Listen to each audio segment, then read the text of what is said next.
The 2019 season is over, which means the Falcons begin the work on 2020, putting the roster together, including a tough decision on tight end Austin Hooper. We'll talk about it all next on AJC Falcons News Now. This is AJC Falcons News Now, sponsored by Miller Lite. Here are your hosts, Brandon Adams and former Atlanta Falcon Chuck Smith. Hello everybody, welcome to AJC Falcons News Now, sponsored by Miller Lite. My name is Brandon Adams. This is the former Atlanta Falcon Chuck Smith. As the calendar turns to 2020, there are some things we know. We know that Dan Quinn's returning as head coach. We know that Thomas Dimitroff is returning as general manager. Raheem Morris is now the team's defensive coordinator. Dirk Koetter remains as offensive coordinator. And now, Chuck, the work is going to be done of putting this Falcons roster together. Now, a lot of the talk about that's going to sit around the draft, and that's really kind of fun stuff. Mm-hmm. Looking at guys coming up the ranks of college football, who can make this team better. Everybody likes that. There is, though, probably a more important issue that is not quite as much fun for the people who have to make the decisions, and that is who contributed for you this year can you no longer afford to keep anymore. Roster cuts, salary cap management, that's a big part of what's about to go down, and there are probably two names most prominent among that. One on the defensive side of the ball, one on the offensive side of the ball, Devondre Campbell, the team's leading tackler on defense. Can the Falcons afford to keep him? And Austin Hooper, one of the best tight ends in the National Football League. A trusted, depended weapon for Matt Ryan. Can you afford to keep him as well? Those are big, big questions. And if you do sign those guys, that means that's opening the door to a lot more of your contributors this year that you will, one way or another, have to get rid of. Yeah, and that's a tough one. When you look at the Falcons, we know that this was two guys that they targeted, who they brought in. They developed Devondre, they developed Austin. Yeah. And the big challenge is your strength right now to win a Super Bowl, we kind of think is offense, but defense is not far behind, right. I believe. But then you look at Devondre Campbell, look where he's become. Look what he's become is a really great linebacker. But what I'll say is this, you got to figure it out. But number one, Austin Hooper, you absolutely have to sign him to me. Out of everyone on the team or whatever, I don't know the dynamics of all the salary cap, but now this is a weapon. This guy, listen, when Austin Hooper was playing, you show me a player that was better. I like the guy at San Fran. I like all these, but you tell me this. Austin Hooper, I followed him because he's my fantasy guy, so I know a lot about Austin. You show me a better tight end in the National Football League all the way up till Austin Hooper got injured. Yeah. I can't find one. He is a must. He's a great receiver. His blocking has improved. And, so to me, and then the tough one is Devondre. God, he's still coming into his game. But you got to figure it out. This is what I want. Yeah. I would love to see if there's a way that they could structure the cap where you got to let some other people go, make some sacrifices or get a little cheap labor and get these guys paid because they develop them, and I hope they figure it out. Well, Nisha McNeil watching on Facebook says, you got to re-sign Austin Hooper. If you don't, I'm going to snap. And I think that for a lot of people, it's very much the same way. And I'll focus on the offensive side of the ball for a minute on this. You've got so much invested in your other pass-catching weapons. Julio Jones has got his big contract before the season started. Obviously, Matt Ryan, to a big number, kicks in this year. Some restructuring of that apparently going on, but still a pretty big, heavy cap number. Just given all of that, given that as, and we've been over this a million times before, but given that as the nucleus of what this team is, Ryan throwing the ball to these pass-catching weapons, to start over from scratch with someone other than Austin Hooper at that tight end spot, to me that's going backwards at a time in which you ought to be trying to maximize the most of what you can get out of Matt Ryan, maximizing the most out of what you can get around Julio Jones, and giving other weapons on the field around Jones is the best way to get the most out of Julio. I totally agree with you, and I know this kind of sounds weird because it's not my money and I'm not the capologist tasked with the goal of figuring out how all these numbers fit together, but I would say salary cap issues be damned right now. You've got to bring Austin Hooper back no matter what and then build the rest of your pieces around that. But I think, we'll get to Devondre Campbell, but I think that Hooper here himself is an absolute must re-sign for Atlanta. You've got to do whatever it takes. Otherwise, you're going backwards offensively at a time where forget money, time is our most precious resource. The limited amount of time you still have left with Ryan and Julio dictates you can't afford to go backwards offensively. Right.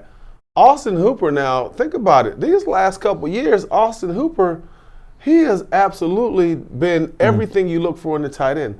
But remember this. Let's go back a little bit on this, Brandon. There were years, and the Falcon fans that are watching, and you know, reach out and tell me if I'm right.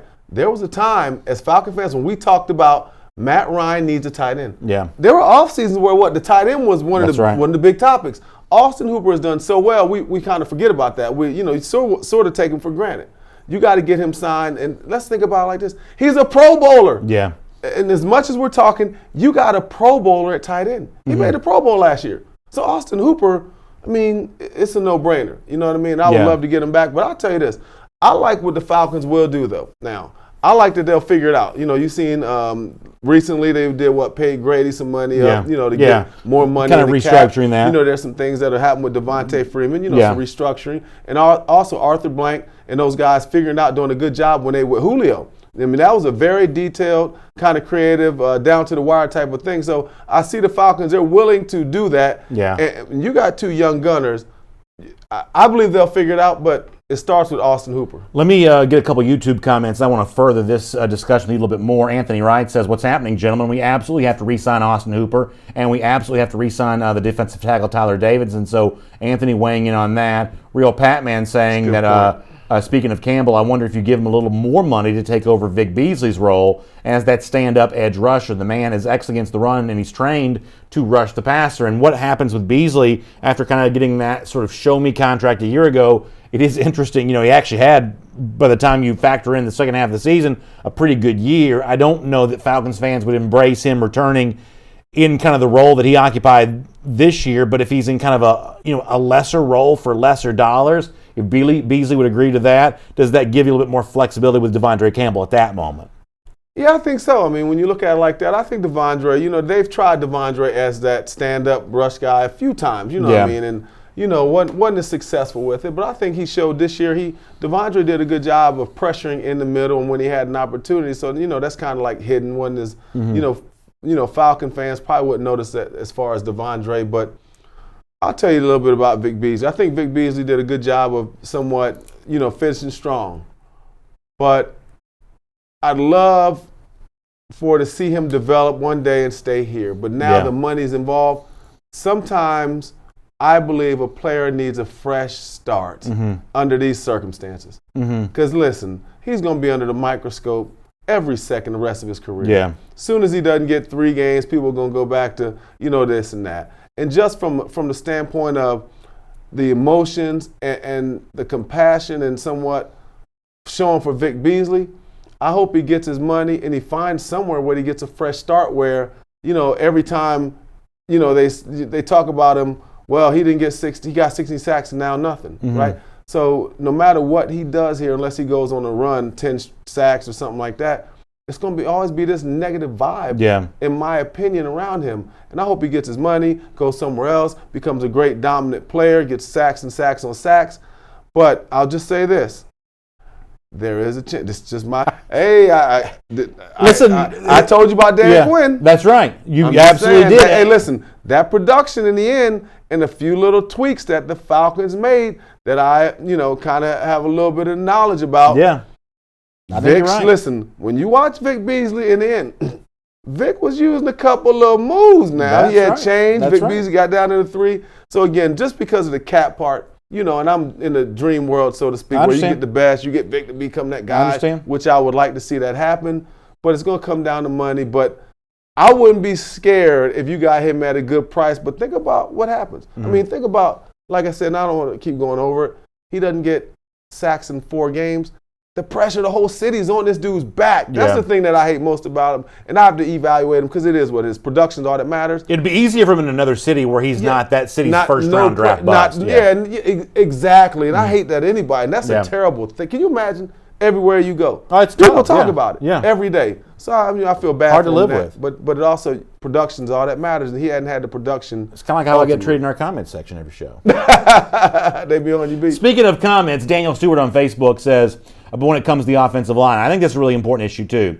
He says it's important that you fill those with free agency. You can't get that done in the draft. Obviously, the Falcons drafted 2 linemen in the first round last year.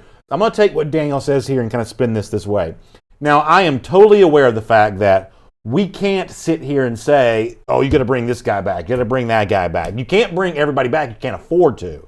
But to go along with what I said about Austin Hooper, when you start looking at priority, you got to re-sign him. Campbell, y'all can debate that if you want. But when you start looking at guys who have to go to make room for a lot of these guys, a place where I don't think you can afford a cap casualty, a place where I don't think you can say, oh, we'll save money by getting rid of this veteran and bring in a young guy, I don't think you can get rid of Alex Mack. I knew you were going to say that. I don't think you can. Let me tell you why. Because while you are hopeful about Caleb McGarry's future, you are still wait and see with him going into his second season. While you are hopeful about Chris Lindstrom, especially given the fact that he was hurt so much this year and probably didn't have the world's greatest game to close out the season against Tampa, you are still kind of on a wait and see approach with him. You have no idea about your left guard spot. That's a very much an up for grabs situation. So the notion that you would get rid of Mack, try to draft a starting center, being much cheaper, going later in the draft to do that, that's just adding another unknown into an offensive line that's got at least 3 levels of unknown amongst the 5 starters right now. I don't think you can do that to Matt Ryan going into 2020. I don't think you can do that to the rest of this offense. So when you're looking for a place to save money, to re-sign Austin Hooper, and to make room for all your draft picks, when you're looking to do all that kind of stuff, I think you have to look somewhere else other than Alex Mack. Well, I agree, but you got to look somewhere, though. You do have to do you know that. what I'm I'm not going to deny that. So to me, he probably has obviously a little more value than some of the guys we've talked about as far as on the defense, particularly Vic Beasley. But Alex Mack, I'll tell you one of the reasons you got to figure this one out too. I mean, it's going to be tough. Yeah. Number one is continuity. Mm-hmm. He's keeping that offensive line Completely together, right? So you got 2 young guys that I already know he's a leader. I mean, again, I'm not there to even see it, but I got a feeling that he's got to be the leader helping these young guys. All right, now Matt Ryan's comfort, you understand, has to do with him. The center makes calls and does all those different things. Woo, I mean, you got to have him. But then you got to have this guy. You got to have that guy. So, but hey, you know what they say as far as center on the offensive line? Man, that's a tough one. So Reggie Benton mentions Jake Matthews. Here's the thing about Matthews, though. And Chuck, as a guy who played in the league, you understand this. We have a tendency to fixate on the very best guys in the league and like the very worst guys in the league. And we sort of forget that there's a level of play of solid starter whom you're not looking to replace. That's what Jake Matthews is. Matthews is not one of the 5 best left tackles in this league, probably, right? But he is certainly a guy that if you can find a guy to play capably in that spot, even for a relatively expensive price, let's face it, blindside protection for a franchise quarterback, those kinds of guys make a lot of money in this league. So you can't fixate on the money that Jake Matthews makes. I'm not going to tell you that Matthews is Jonathan Ogden or somebody like that, but he is good enough that you're not looking to replace him. All right, look, let me tell you this. Let me go a different direction on this, Brandon. All right, now here's how, from an offensive line standpoint, Jake Matthews is kind of like the rest of the league. The key that helps offensive linemen when it comes to getting their quarterback hit is the quarterback getting rid of the ball, the quarterback awareness. Yeah. Every offensive line in the NFL, every one of them, for the most part, if the quarterback doesn't have a quick trigger or they ain't got no running game, they getting smashed. Yeah. So in this new era, and you hear I talk about this is the greatest generation of pass rushers the NFL has seen since the 80s and 90s with the Reggies and all those guys and the Richard Dents and the John Randalls. So what I'm saying is there's not a lot of difference between offensive linemen and Jake Matthews and a lot of guys. There aren't tackles out there that are stopping Von Miller by himself.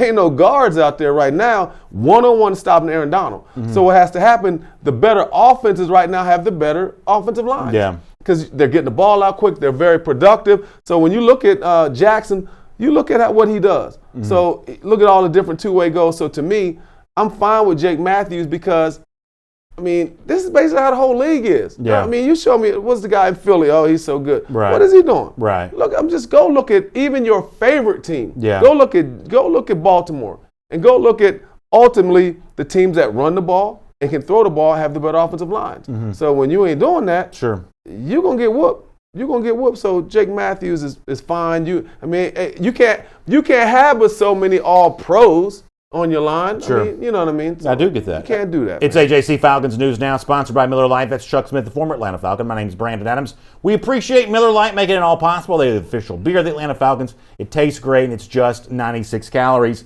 Justin Ned on Facebook does mention a name of, if I'm looking to bargain shop, this is an area in which I would do it. Devontae, I promise you that, because Koetter's name's come up in our comment section already. But Falcons invested too much money in Freeman to begin with. Running back's a position that you ought to be able to go on the cheap on, especially when you got all-pro level wide receiver, a former MVP at quarterback. You got to be cheap somewhere on the offense, and running back at that point in time would seem to be the best overall option. No disrespect to Freeman, but I can find somebody for far less money to do what he does for this team. Well, Philip Lindsay last year in Denver, yeah. I mean, what was he, UFA, undrafted free agent? I agree with you. They're almost the least valuable position to me, whether it comes right now in the NFL. Yeah. I mean, for every, incredible Ezekiel Elliott, or Saquon Barkley, look at all these teams. They just got basic dudes. Yeah. I mean, come on, let's be real. The Seattle Seahawks just brought out beast mode. They just brought out beast mode out of retirement. He had some big runs the other day. But running back's a position that there's a lot of fast, quick guys that have ran the ball at all levels that have become NFL players. You can find them, to me. Reference here. Andrew M. Sorley says, what the hell is going on with Dirk Koetter? Please tell me he ain't calling the offense next year. I was calling what play we were going to run from home. That also kind of goes along with what Indicator List was saying on YouTube, but the fact that one of the problems he has with Matt Ryan, this goes back to the offensive line, is just not getting rid of the football quickly enough. So let's combine both those topics into one. I told you this the last time you and I were together, which would have been briefly on Monday, that in all the talk about bringing back Dan Quinn, and all the talk about bringing back Thomas Dimitroff, and the promotion for Raheem Morris, the thing that got lost in the shuffle to me the most was the fact that Dirk Koetter apparently just got rubber stamped in return for 2020. And of all the issues the Falcons had this year, it's not to me the moving around of parts on defense. It's the fact that offensively this organization had a lot to be left desired. And I do put a lot of the blame on that, on Dirk Koetter. And the fact that Koetter is coming back with seemingly no public debate whatsoever, that doesn't make a lot of sense to me. And listen, I'm not out for blood when it comes to Koetter, but the Falcons' offense, I've said it all the time, it's like a dusty relic. I mean, it's like something from a bygone age. It doesn't seem to fit a lot of what the modern stuff, the stuff that you're going to see over the course of the next couple of weekends in the playoff. It doesn't look like that. It's not dynamic like what Sean Payton does in New Orleans. And I think in the final years of the Ryan Julio era, I think they deserve better play calling than that. At the very least, if I was in Atlanta, I would have considered a change with play caller when it comes to Dirk Koetter. I don't think Andrew Sorley's wrong for pointing that out. Well, I think this is where Dan Quinn comes in with his patience like he did. There's another game like he did with Kyle Shanahan. What happens? Big things happen for the Falcons. So from a coaching standpoint, when you go to a man and say, hey, I'm bringing you in, the other coaches go, there's some conversations about, I'm going to need 2 years. I mean, so if you brought him in for 1 year and thought that he was going to just light it up with 2 rookies on offensive line, Devontae Freeman just coming back, you feel what I'm saying? Right. So, I mean, he's got to get another year. He's got to, just how it goes. So if we put all this on from a Dirk Koetter standpoint, to me it does a disservice because the defense wasn't exact. Dirk Koetter had to do what? I mean, everybody's opinion is what it is, right? But I just think all them components, it's like we beat up, a lot of people beat up the offensive line. The headline, Falcons had a losing season, Matt Ryan wasn't blameless. And I think it's totally fair to say that when you have a season that falls short of the playoffs, a franchise quarterback like Ryan deserves some of that blame. But in this column from Mark Bradley, he kind of goes on to look at what Ryan was in 2016 and why there's been such a drop-off in his statistical performance since then. And gosh knows, I know we've been down the road a million times of what the Falcons' offense isn't now that Kyle Shanahan's moved on in San Francisco. I don't necessarily want to resurrect that entire conversation, but this is why I feel like the Koetter discussion is so relevant, and the Steve Sarkisian situation prior to that. You had a quarterback who showed he was MVP worthy as recently as a few seasons ago.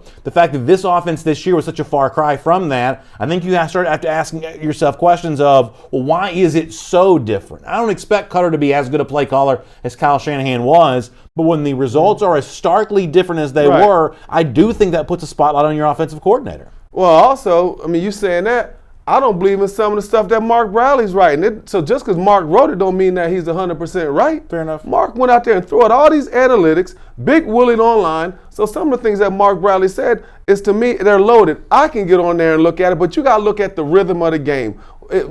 So Matt Ryan, his job is dictated by tempo, what's happening on defense. Again, Mark Bradley, don't you see that? Look, at the end of the day, there is no running game. There is no 2 offensive linemen. So everything that I respect what Mark is saying, but I 100% disagree. All I see is a gang of analytics, the little things that nitpick, and you can put all them little mini analytics, that Pro Football Times and Pro Football this and DraftKings Evaluator. Everybody came up with all these analytics that absolutely ain't part of the football game. It's just something to you. It makes it very easy to break down and minimize a guy. Yeah, Matt, we wanted Matt Ryan to be good, but when you look at Matt Ryan, hey, Mark Bradley ain't writing nothing. He didn't break down the analytics of Matt Ryan against the Saints. He didn't break down the analytics against Matt Ryan, how efficient he was against San Francisco, and what he did on that last drive. So some things analytics can't, some things analytics can't show. But again, I respect Mark. But to me, it's some of that stuff is a little loaded. But what I think is interesting, to go back to something you said a little earlier there, it almost sounded like you were getting ready to kind of echo what some Falcons fans said about Koetter, which is the fact that he at times seems to abandon the run. Falcons, I'll use some analytics on this. You can look at stuff online. Very few offensive coordinators have had such a heavy imbalance in favor of the pass compared to the run, more so than Dirk Koetter. Now, I've told you before, I don't care about that too much, because when I look at the teams who had the best rushing attacks this year, Nick Chubb with the Browns, Derrick Henry with the Titans, Saquon Barkley with the Giants, 8-8. I want to see Atlanta develop its passing offense. But based on what you said there a moment ago, it sounds like you sound an awful lot like some of these Falcons fans who are kind of questioning why Dirk Koetter offenses seem to abandon the run as frequently as they do. All right, now, but you just said something that you heard me say, but something that you talked about. You think you got to have a passing offense to win in the National Football League. Right. You said that all the first couple of weeks, right? Completely. Got to throw the ball. Yeah. So to me, that contradicts a little bit what you just said about the run. No, I'm saying I still believe that. I'm just seeing what you believe. I still believe look, it's got to be a passing offense. No, I don't necessarily believe you got to run. I'm talking about the Falcons. Right. You went and started talking about the other 31 teams. The Falcons ain't have no running game. But let me drop this on you now real quick. Okay. Now, you're talking about the passing league. Look at some of the teams like Baltimore. The best team in the league is a running team. Baltimore's he's throwing touchdowns, but they are a running team. The Tennessee Titans in the playoffs. It helps when you're getting 1,100 yards from your quarterback. I agree. Tennessee Titans are a running team, right? All right. The Saints, they're a throwing team, but they still run the ball, right? So look at some of the teams that are in the playoffs. Now, let me just go reverse. The number one, the quarterback that threw for the most yards in the league is who? Jameis Winston. Yeah. Now, I think, is it 4 or 5? 4 of the top 5 team passing quarterbacks ain't in the playoffs. So to me, is that right? Yeah, that's a good number. Somewhere in there. Good number. I already know it's like 3 or 4 of them. You can check me. Do me go spell check me or whatever. You know how they call it. But look, so it's just interesting. I'm just looking at this Dirk Koetter thing. It's like we pick on who we want to pick on. Yeah. Right. And so even in situations on the defense, okay, we ain't got at one point we didn't have a efficient rush, but we killed the DBs. When we know the DB, you got to have rush. Yeah. So one thing that I think that Dan Quinn said, they've been talking about that nonstop for a month. That came out natural, bro. Yeah. That was natural. That's their thing. So Iron Mike on YouTube brings up something that certainly if Dan Quinn were sitting here with us right now, he would likely bring up, that for all the reverence I have for Kyle Shanahan, the work he did here in 2016, he was better in year 2 than year 1. 2015, Shanahan's first year was not a great performance. Even Steve Sarkisian was better in his second year than he was in his first year. Is there legitimate reasonable hope that Dirk Koetter will be better in year 2 than he was in year 1? Because previous track record after the first year with all the negative things that happened, but I believe they will be better. You have to be better. The communication will be better. He'll know how to use his weapons even better, because that's what Kyle Shanahan, that was the big thing I remember Matt Ryan said. The second year, I learned how to communicate and use my weapons better. Yeah. So I just think as a progression, like me and you, every show we're a little better. That's right. Well, mostly because of you. Stop that. But anyway, that's what I'm feeling. But you're wrong. But look, most shows. Yeah. I mean, I just think it has to do just like the workplace. I don't want people to think like every day you. And you know what I'm saying, someone else works together. The team that started 1-7, and if they don't make the playoffs in 2020, likely everybody's gone. No question. So the idea that you couldn't get rid of Koetter after just 1 year, I'm not quite so sure I agree with that he automatically deserved that second year, because even though second half was far better than the first, a lot of that second half was propelled by better defense. Offensively, go back and look at that Tampa game. That was not a very pretty showing offensively. So. No. Obviously, they chose to bring back Koetter, but for me, it's not a foregone conclusion. Right. You had to give him a second year, just given the fact that this was a team after the first half of the season that looked like one of the league's worst. Right. Okay, so now I'm going to hire you for a job. Okay, let me just talk about this. So I'm coming to hire you for a job, right? Yeah. So you're like, okay, and I'm the boss, and I keep firing people. That's fair. I keep firing people. That's fair. So if I come to you, and this is the same way in the NFL for also the talent the coaches around the league. So if I keep firing people, and I'm going to speak specifically in general as a coach, I'm an NFL coach. Yeah. So I done fired 3 or 4 or 5, 6 guys over the last 3 years. Are you coming to work with me?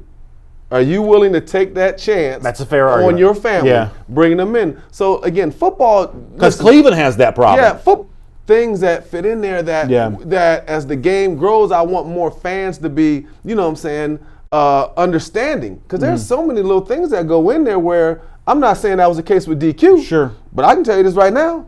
If I see a coach or someone that's firing everybody, I'm not jumping on board. No, I think it's fair. Like I mentioned the Cleveland Browns, they move on from Freddie Kitchens as head coach. I believe since Jimmy Haslam has owned the team, that's the 5th time the head coach has been fired. They've had one and done situations there. And so that is the kind of scenario where we saw the other day Matt Rule, the Baylor coach who Georgia just played in the Sugar Bowl, Rule turned down an interview. Reports are out there, and we have no reason to disbelieve these reports, that Rule turned down a chance to interview with Cleveland. And presumably one of the reasons you might turn that down is because you look at the situation with Haslam and say, oh, that's a haphazardly run organization. There's no continuity there. They don't value continuity. So therefore, I don't even want to interview there. So using that as evidence, you're actually making a pretty good point that one of the ways in which you show stability as an organization is through continuity. Sometimes you're extending guys who maybe don't deserve it, but I certainly grant you that continuity is a factor in making yourself appear like a professionally run organization. Yeah, and the bad part about Cleveland is their terrible seasons have paralleled with our Tennessee parallel. Our Tennessee Vols. Because Haslam's a huge because he is a booster. ball guy. Yeah.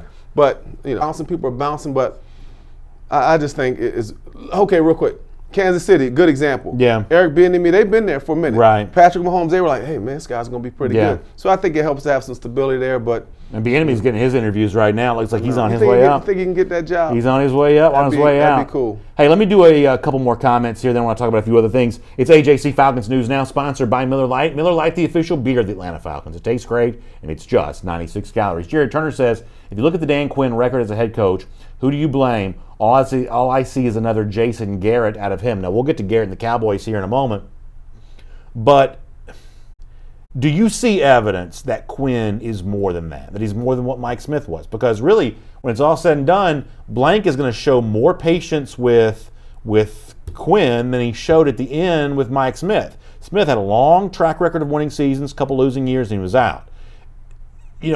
Quinn's getting that little bit of extra patience. Apparently, Blank, at this stage of his ownership of the Falcons, feels like that Quinn's more of a coach than Smith was then. More of a coach than maybe Jason Garrett was, although Jason Garrett's been given a lot of patience thus far with the Dallas Cowboys, likely on his way out now, though. Do you see evidence from Quinn that he's more than the 7-9 this year, more than the team that didn't make the playoffs a year ago? Do you see evidence that this is what the Saints saw in Sean Payton? He's learning on the job, but I told people earlier in the year I think he'll come back, and I said, hey man, I want DQ to come back. Because look, I know DQ.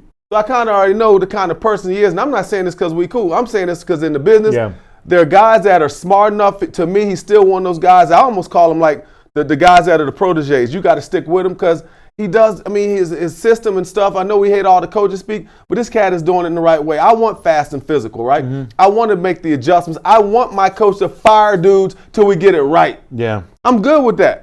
Because this is a win now business. He ain't been winning, but he knows right now, you're under the gun. So you make the decision now, but me personally, I like what he's doing. But here's one thing. I don't like the 3-4. But but he changed that. He adjusted that. But look, they ran the 3-4 and the 4-3. They never really stopped it. But again, man, he's consistently coaching these guys. He's working. I'm not going to listen. I'd rather have him than Eric Bieniemy. I'd rather him look. I just think he's more Sean Payton than he is Jason Garrett, in my opinion. Boulevard B. Will on Facebook says, what do you make of Atlanta never picking up high-profile free agents? So this is something I feel very strongly about. And I wouldn't say Atlanta's never done that. I think Alex Mack's an example of Atlanta doing that. But if you look at the Super Bowl champions, you look at the teams competing for Super Bowls, these are teams that are not going out there and being big spenders in free agency. They're drafting as many people as they can. They're trying to take advantage of their middle to late draft picks. Atlanta has got too much of a culture of draft up, trade up, pay up. It's a lot of big splash moves. Let's make so-and-so Falcon for life. Let's trade into the first round and, give up a bunch of draft capital to get this guy. Those kinds of moves are not typically what a New England does. I mean, what high-profile free agent is New England signing? You know what I'm saying? They let their guys go. Yeah, they do. they let them go a year too early as opposed to keeping them a year too late. And that, to me, if you want to see Atlanta become a perennial winner, that's what you're going to see. A team that does not try to get involved in the big splash free agency, because only losing teams do that. For the most part, losing teams try to steal headlines in the late winter by making these free agent acquisitions, when winning teams are signing small free agents. Small dollars for a guy you barely heard of. Oh, lo and behold, he comes here and he plays better than he played in his last spot. That's what winning teams do over and over and over again. And really, that's what you want Atlanta to do. It's not as much fun to talk about in a show like this when it's the 7th best free agent available to a position as opposed to the first. But in terms of how you build a winner, that has been consistently shown to lead to winning more so than anything else. I agree. I 100% agree with what you said. And you just got to develop the talent you got. You know, in this day and time, you want to develop them, you want to have them under contract. Because a lot of times, when you get free agency, when you get paid these guys big contracts, these are, a lot of, there's the cap, takes the cap up really high. Just got to develop guys. I'm not a big guy on going and killing it for free agency, unless I'm the free agent now. I'm trying to get this money. But, I think from the Falcons standpoint, just got to get the young guys. You got to stay healthy, get a Keanu Neal back. I mean, there's too many guys that are drafted that we know are successful. This team was about getting healthy, putting it all together, everybody working, rowing in the same direction. I'm not big on a big splash free agency, except this. There's one position that I might go out and, make this splash. Two positions. Guard. Okay. And a guard and a nose guard in the middle. I might go out and get, just for the one position, this one guy don't need to rush. We got Grady. We're going to have Tack. We're going to, that he gets healthy. But I want to put a big old, super big, extra elephant-sized dude next to Grady. I'm talking about 340. And I never would. Yeah. I stopped thinking that. I mean, I'm looking at things a lot differently than I used to.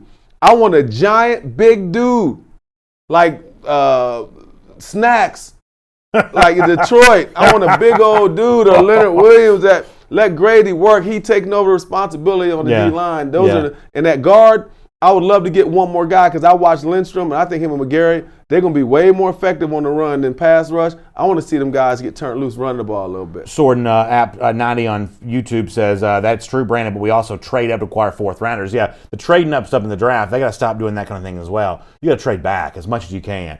Acquire picks. All those things are assets, and give yourself more chances to get it right when it comes to players. By the way, another sign that our show's really kind of made it on the map. We finally got some trolling going over here on YouTube. Some Saints fans showing up to troll. Yeah, let's troll. I like that. On the YouTube comment section. A little bit better here today. Let me get a couple more comments on YouTube. By the way, JB Brumfeld says, what about Derek Brown? JB, I try to tell you all this. Like, we ain't getting Derek Brown. Derek Brown, 7-9 teams don't get Derek Brown. You got to be 4-12 if you want Derek Brown. You ain't getting Derek Brown. You're not getting him. Yeah. I mean, he's the kind of guy I would like. I would too. But he gives you a little more than just stopping the run. But I just need me a jumbo butt, put him in the middle, sit down. We'll play you on the first and second down, then you get out on third down. By the way, going back to your point earlier, Iron Mike brings up a really good comparison. In terms of like big splash free agency deals or big trades, the Rams, man, that's who you don't want to be. Huge dollars for Jared Goff. Huge dollars for, listen, I love him, but let's be honest. Huge dollars for Todd Gurley. 2 first-round picks during the season for Jalen Ramsey. That's crazy. Sitting out of the playoffs. That's crazy. Yeah. And they said it was a gentleman's agreement, because now he's a free agent, right? I don't know. I think Ramsey's a free agent, but look, but remember that everybody has that mentality. We all in. Let's do it. Let's just get free agents, and it backfired on them. It did. By the way, Daniel Stewart mentioned this on Facebook there as well. Gary Reed Jr., I'm going to mention your comment too. Let me get Daniel Stewart first, and I'll get Gary Reed Jr. Okay. Daniel mentions AJ Espinoza, the pass rusher from Iowa. Some of those mocks you're seeing lately do see Espinoza, but I hope I'm pronouncing his name correctly. I always say Espinoza. It may not be how you say it, but you do see him kind of in that 16 range. Honestly, if that's who you're driving to 16, that's not so bad. No, it's not, but dang, the bowl season ain't over yet. These guys ain't even got, I mean, this is the fun part. Man, these dudes. Listen, I don't put nothing in the mock drafts, right? Yeah. So no, they're notoriously wrong. I get that. I'm not saying notoriously wrong, but there's other needs the Falcons have. We know they need pass rush, but I don't know. Espinosa's a good player, but right now, I'm not get my hopes up high. Gary Reed Jr. and I'm not sure where he's going to get drafted. Like the spot, I don't know, but the name. When you talk about who you want to see paired next to Grady Jarrett, the player you want Javon Kinlaw from South Carolina. But by the way, you see, okay, so this is official. Ohio State Chase Young has declared for the NFL draft. So no big surprise there, and I'll get back to the point I was about to make a moment ago. But Chase Young, it is now official, has put his name in the NFL draft. We've got a lot of these decisions coming out. Tua Tagovailoa on Monday is going to decide whether he's going to the draft. If he comes back to Alabama, he has gotten the worst piece of advice anyone's ever gotten, and frankly, it's a terrible look for the Crimson Tide if you exploit what I believe would be naivete on the part of Tagovailoa to come back. Almost all indications are that he'd be a first-round pick. The money that he would risk to come back, try to work his way up to number 1 overall, even though you'd obviously gain money for being the number 1 overall pick, just an odd decision, a absolute disaster of a decision if Tagovailoa chooses to come back to Alabama. But that's to happen on Monday. It is official, though. Chase Young going in, and you said this, with Cincinnati likely drafting Burrow number 1 overall. Yep. Ron Rivera, new coach of the Redskins, getting his hands on Chase Young. That's a problem for the NFC East. That's a problem for the East. And that's a problem because also, I don't know their 2 names, but I know they call them Bama boys. Yeah. They stop them to run, but here's where it gets really good, especially for my SEC fans might know a little more about this. You get Chase Young, now you got Montez Sweat. That's right. Now remember, you got Montez Sweat and you got Chase Young and you got some, look, them the kind of dudes, when you walk out on the field, it's like, yeah. When you're a coach, you walk out on the field, these dudes, 6'6", just both of them going to run 4'5". Lee, man, it's just the NFC East, it's weak. Right. But, things turn around real Rivera's fast. getting serious there in Washington, too. He's instituting a lot of changes, things like that. You need a no-nonsense coach like that to kind of usher in a new culture. Let's face it, Washington needs a new culture. And Rivera is the kind of guy that can provide some of those changes. I don't know how much they win. I'll tell you something. He's a smart defensive coach. You get a talent like Young, that's going to be a tough defense to deal with, especially for a league like that. It's got shaky quarterback play. Daniel Jones, now Wentz not shaky, and, Prescott's more good than bad. Right. If I'm Daniel Jones, I don't want to see Chase Young end up at Washington, but that's probably what's going to happen. No, I don't. But, as far as the coach, we're talking about Ron Rivera, I want me a coach that they got a little fear of. You know what I'm saying? I want a coach that comes in there and says, you know what, this is how we doing it. And this is, we not getting caught up in all what y'all been doing. We ain't, all those different things. We're not getting out early, all those kind of things in practice. We're going to hit some. When we got pads on, I know y'all want to cry, wham, wham, wham, because y'all got to hit now. Yeah. I want a coach that says, we're going to get after it. And that's the one thing I like about Mike Tomlin.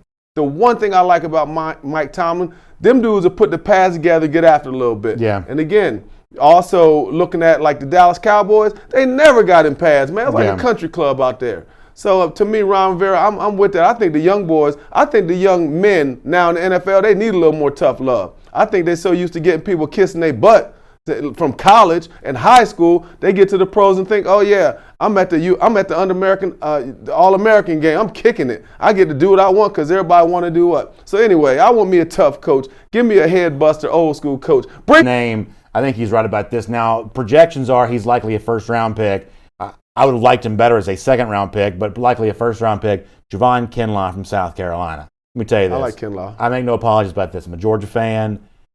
Kinlaw had Georgia fans in tears. South Carolina was 4-8. Javon Kinlaw was wrecking people this year. That's a defensive lineman. You put a guy like that next to Grady Jarrett, your defensive line has gotten way better. I don't know if 16's too high to take him. Maybe it's not. Maybe you say the Falcons' pass rushing need's even greater than that need for that guy.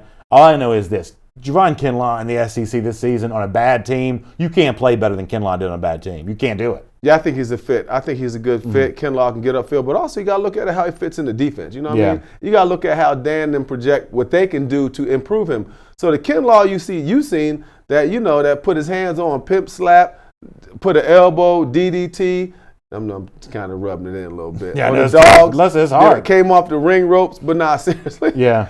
Look, the guy you seen, so to me, he fits perfect if Dan can get him. But to me, when you get a guy like that that's raw, that needs to be developed, I'll take him at 16. Kinlaw's worthy of a 16 pick. James Reed Jr. says, can we please get some long, tall corners in the draft? And that's one of the reasons why when I look at places where I'd be willing to see Atlanta get a little cheaper, Trufant, so even though when healthy, he's probably having a little bit better year for Atlanta, because of the fact that you got Kendall Sheffield, he looks like he could be okay. The draft always provides opportunities at defensive back.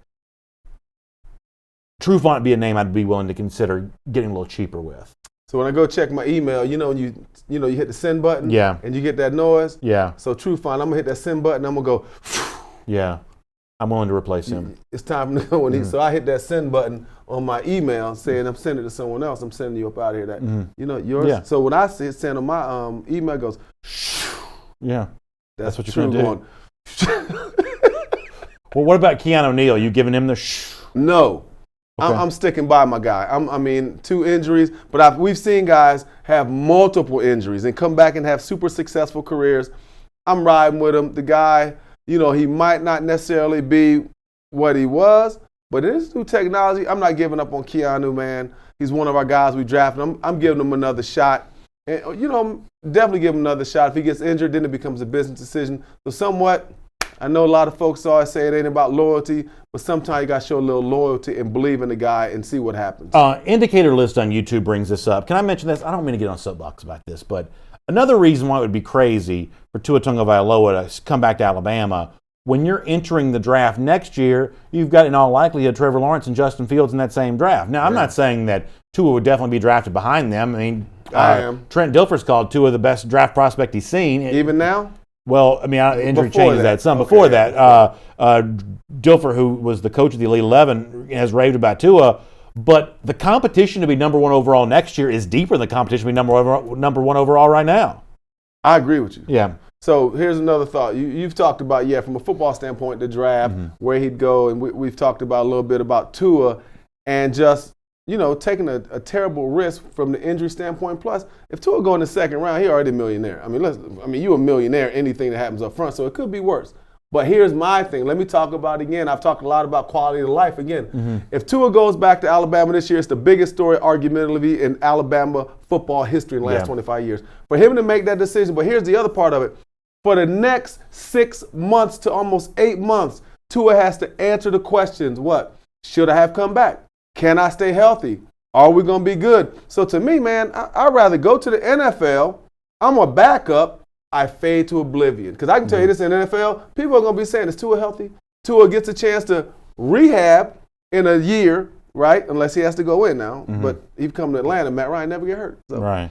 But think about that. So Tua, to me, it benefits him because he comes to the NFL. He's going to rehab. He's going to be a backup. He's going to learn the game. And I don't want to see this man sit there and have to be at Alabama when every eye in the entire world, every time he gets hit. So go to the league, get paid, rehab, go down to Alabama and be a legend and do what you're supposed to do. Yeah. But the heck with going to Alabama, dealing with that pressure and the deal about getting hurt. Plus, he's gotten hurt 2 years in a row. Right. And serious injury. And I'm telling you right now, Atlanta picked 16.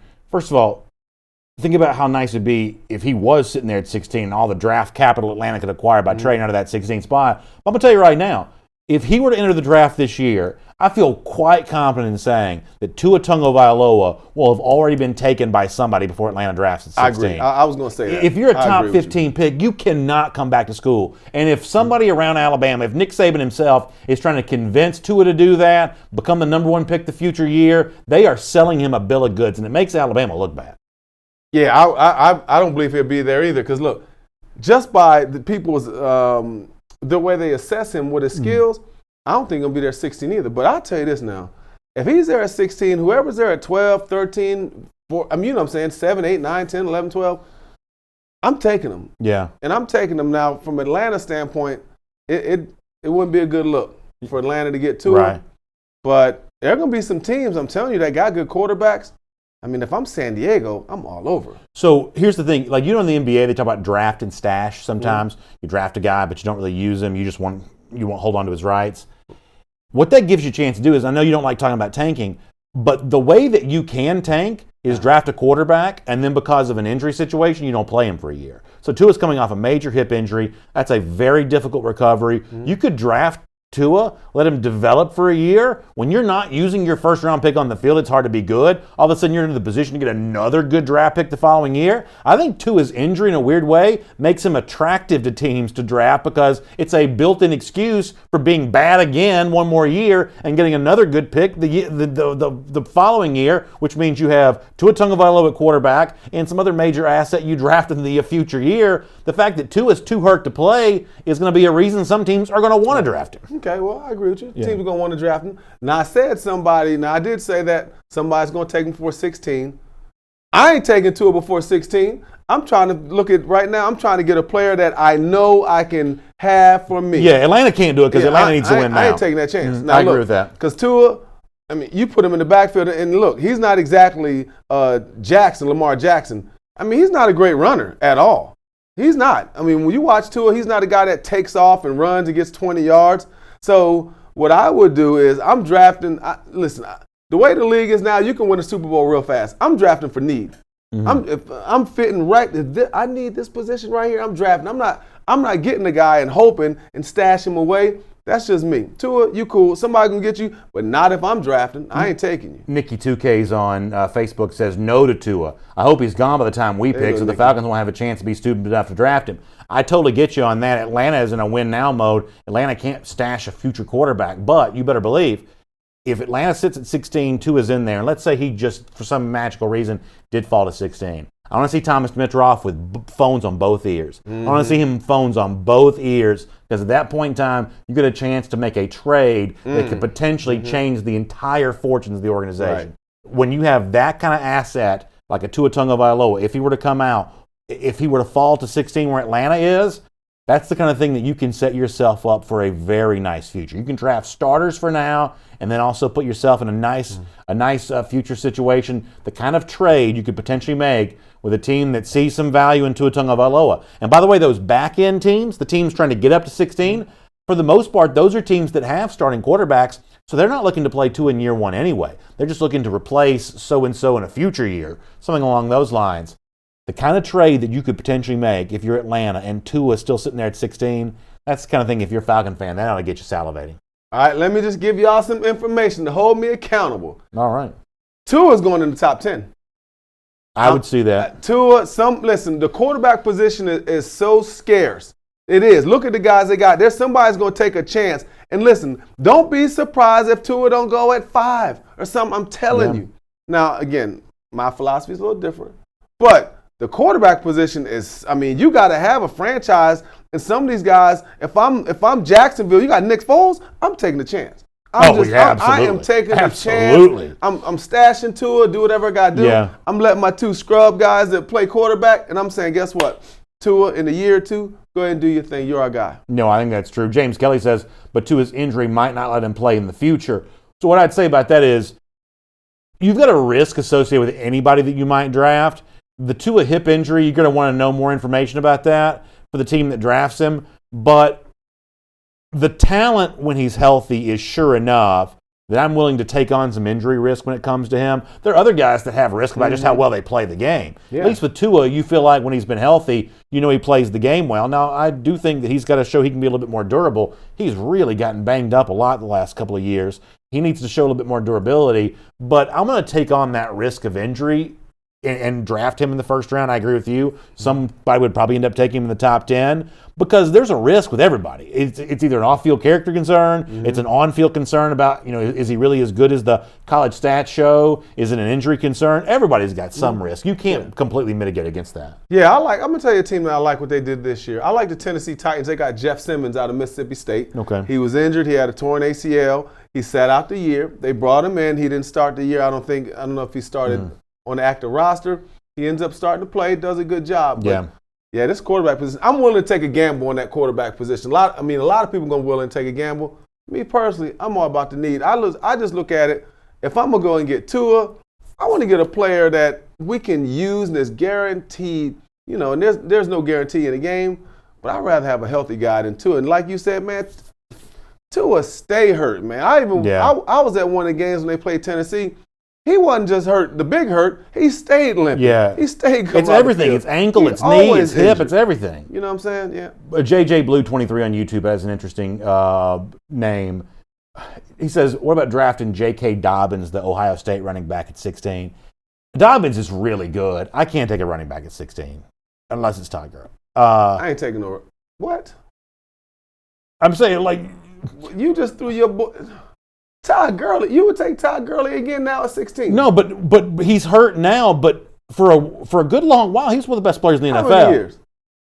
How many years Todd been in the league? Oh, he did get a big deal. Yeah. I don't know though, but I guess. My point is, you got to be like that dynamic, game-changing player to be worth, a top half of the first-round type pick. And Gurley's not that anymore, but he was that for a little while now. Because remember, he left Georgia in 2014. We're talking about, a good stretch of time. His time is almost up. Yeah, a little bit.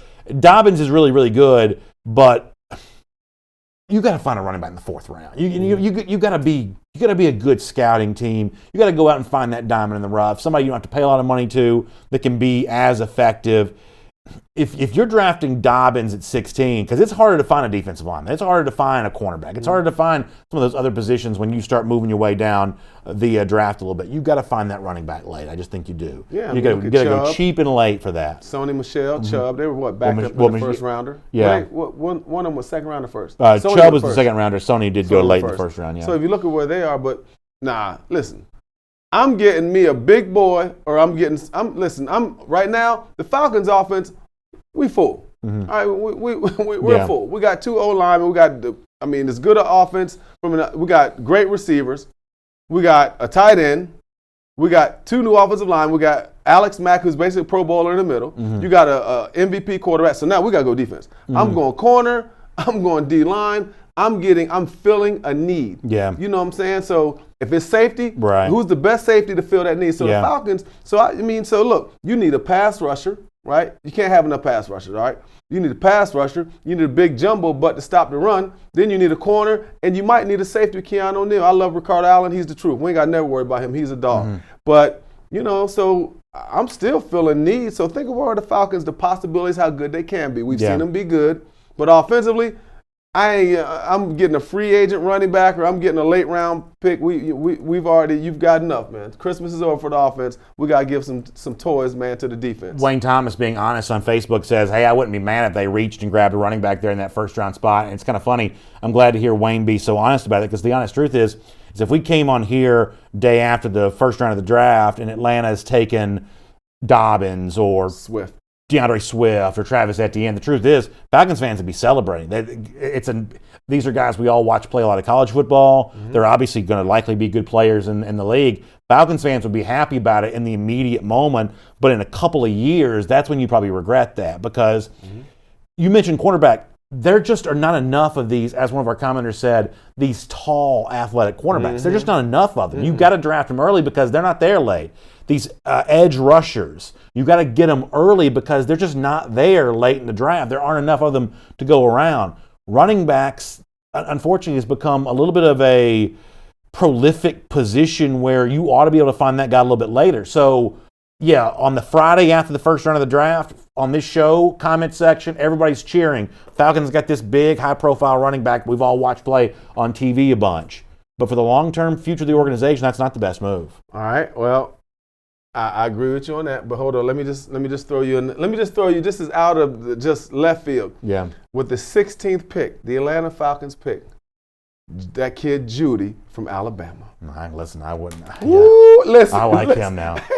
Hey, now you got a punt returner, you got a kick returner, you got a dynamic guy to what? Julio Jones, you only got a few more years. It is what it is. But I'm not going to count Julio out because he's a tough guy. But now you got some weapons. Right. You going to outscore guys. I love them dudes, man. Listen, I watch. You think Judy makes it to double digits? Does he not go in the first 9 picks? I think he's going to be after that. Oh, Mike Judy's said before good. that. Judy's they got good, a gang man. of dudes with Bama that are good at wide receiver. Devontae Smith's coming back. Is he? I think so. Saban, listen, he's done something to convince these guys to come back. A lot of them. At one point, it looked like Dylan Moses might be coming back. Now he may not be, but Yeah, I heard about that story. That's a kind of a weird story. Nonetheless, hey, it's AJC Falcons News Now, sponsored by Miller Lite. By the way, if you love the Falcons coverage you get here on our program, and of course I know you love getting it from AJC.com, the way to get the most in-depth Falcons coverage is by becoming an AJC subscriber. Go to subscribe.ajc.com/Falcons News Now, and you can choose one of the subscription options there, whether it's the daily e-paper sent right to your device, the e-paper plus Sunday home delivery. Everybody loves the Sunday edition of the AJC. Or if you want the paper delivered to your house each and every day of the week, that's a choice that's available to you as well, in addition to the e-paper as well. Whichever option you choose, as a special thank you to you, you'll get this officially branded Falcons cooler. Of course, the AJC is a proud partner of the Atlanta Falcons, and one of the ways we show that's with this cooler, and we want to give it to you as a gift. When you become an AJC subscriber, just go to subscribe.ajc.com/Falcons News Now for more on that. All right, let me do a couple non-Falcons things. By the way, you got a little banged up this over the holiday break. Do I understand that? Yeah, I got a little hamstring. You know, your kids, I got a 17-year-old, so look, Chucky, so he's challenged me, call me out, right? So my son, I get out there, so we're playing basketball, but it's the first time, man. Basketball mess you up. Basketball. And this is It'll the mess first, you now, up. I just turned 50 years old, right? So he's like, hey, you're 50 years old. I said, okay, we're going to play some basketball. So I go out, put on some shorts, you know, old school style, you know, strap my, you know, get my shoes on. Get the headband on. Had the headband on, had the hoodie on, came out there with my hoodie down like I was Kevin Durant. So, and my youngest son, Mattis, is 14, so he is the referee, which he always cheats for his brother. He always calls him. So we had to call fouls because my son is way too aggressive and too physical. I told my son, if you were this physical, playing in a street park, you'd have to fight after this game with somebody. hey. So we playing. All of a sudden, I'm good. I'm giving it to him, right? Yeah. You know, it's 4. I'm winning 4-0. I hit a 3. So it's like 7-4 or something. So let me move forward. So the game was up to 11. Yeah. So we get to 10. So I'm up like 10-4. I'm rolling, man. So he starts doing all this extra fouling. I mean, I'm talking about almost knocking me in the bushes type of just ridiculous, man. Yeah. So I said, okay, we're going to play Taking tough. on a year's frustration. No, for real. Yeah. Seriously. I mean, I'm talking about stuff where if You've been working him out too hard in those pass rushing drills. He's going to try to get some revenge. Yeah, man. You know, he like 250, so here's the end. So it's 10-4, you know what I mean? And he's just going crazy, extra hard. So I get the ball. It's my, you know, make him take him. I get the ball. And I said, this time, man, I'm going to take you off the dribble like I'm Dr. J. I'm Michael Jordan. So I said, I'm going to go as hard as I can like 25-year-old Chuck. And when I gave him the move, I danced. I got some quickness. You know, I can move a little bit, but, you know, for a short little area. Right, yeah. So I gave him the business. I went to the right, and I went for the layup. I laid it up, and I had him, man. I was like Connie Hawkins. I was like Iceman Gerviner. Seriously. Then all of a sudden, it's like this, Brandon. I got the ball, saw it like this. Poof, poof, poof, poof, poof. I'm like, clean, Dad. It was a clean block. I'm like, dude, you done pulled my hamstring. I'm like, it was burning, bro. I hate that. And he knocked me on the ground. I'm like, dude, what are you talking about? Yeah. So I take off my left leg, so he pushes me. And I'm like, then all of a sudden, it gets quiet. Like, they've never seen Dad injured. They've never seen me hurt. You know what I mean? Yeah. So I really pulled my hamstring, and I start walking off. You know how kids are. I'm limping. I'm limping. I said, Dad, you okay? Yeah, I was like, yeah, Chuck, I'm good. It was tough, you know, part of the game because I'm trying to toughen them up. Right, sure. Then I was like, then all of a sudden I get to the steps.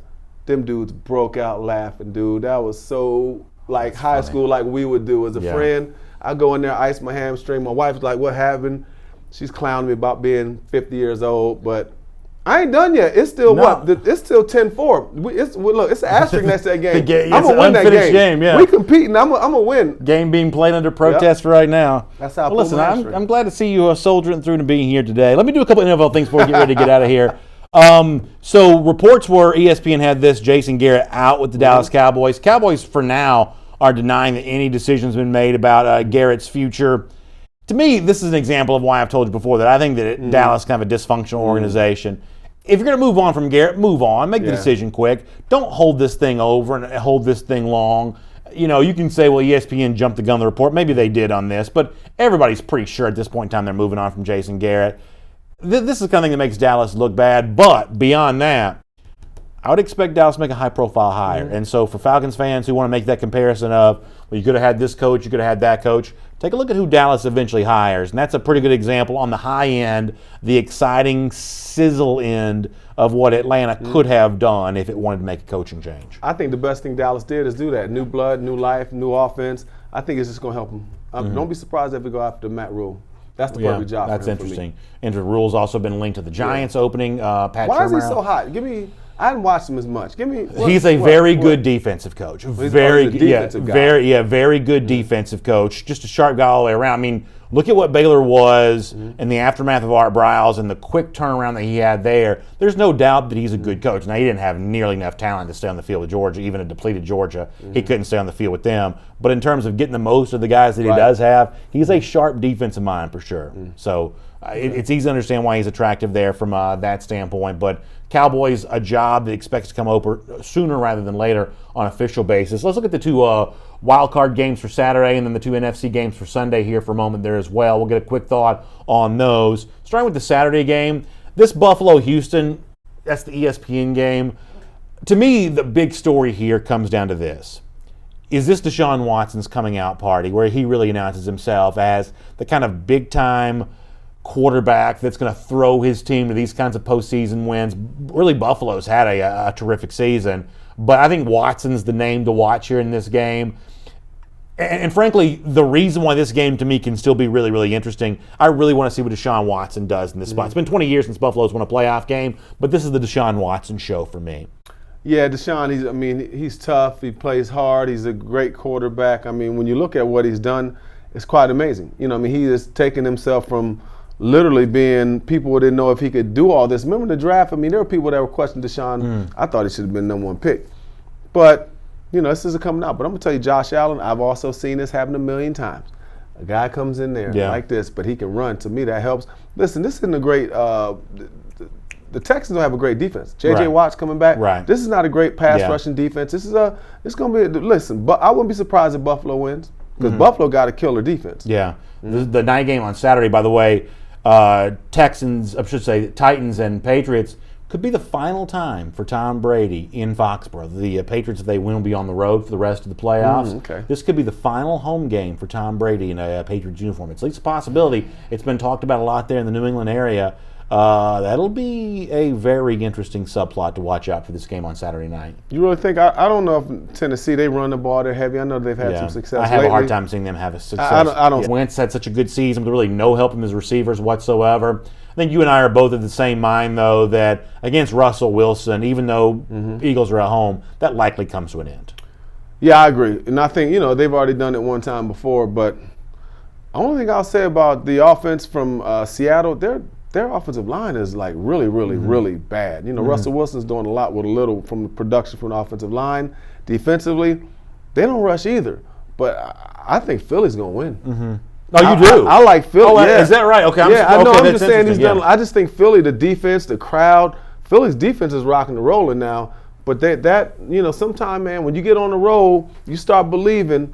So we'll see what happens, though. We'll see. And then the other game, and obviously Falcons fans don't like the Saints, so maybe this kind of comes from that perspective. But think about New Orleans the last couple of years in the playoff. Obviously last year, the officiating decision, the non-called pass interference against the Rams. But the year before that, against the same team they're going to be playing on Sunday, the Minnesota Vikings, there was the kind of, Minneapolis Miracle, whatever it got called. This is a team that's won 13-plus games 2 years in a row and has not gotten to the Super Bowl.